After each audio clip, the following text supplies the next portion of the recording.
एकीकडे या घडामोडी घडत असताना दुसरीकडे दोन्ही राष्ट्रवादी एकत्रीकरणामध्ये नवा ट्विस्ट आलाय। अजित पवार यांनी सत्ता सोडली तर दोन्ही राष्ट्रवादी एकत्रित येऊ शकतील।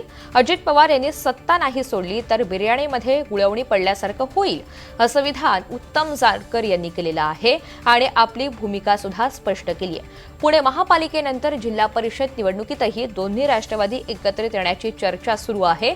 अशातच शरद पवार यांचे माळशिरसमधील आमदार उत्तम जानकर यांनी दोन्ही राष्ट्रवादी एकत्र यायचे असतील तर अजित पवार यांना सत्तेतून बाहेर पडावं लागेल, अशी आपली भूमिका मांडली आहे।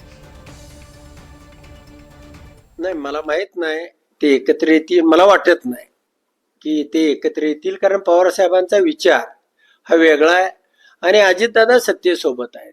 त्यामुळं मला म्हणजे अशी बिर्याणीमध्ये गुळवणी चालेल का नाही मला वाटत नाही। कुठला तरी निर्णय त्यांनाही अजितदादाला तरी घ्यावा लागेल, नसेल म्हणजे सत्तेतनं बाहेर तरी पडावं लागेल। उद्या काय घडणार आहे माहित नाही, पण जो विचार पवार साहेबांनी तो विचार घेऊन आम्ही पुढे चाललोय आणि पुढे चाललोय।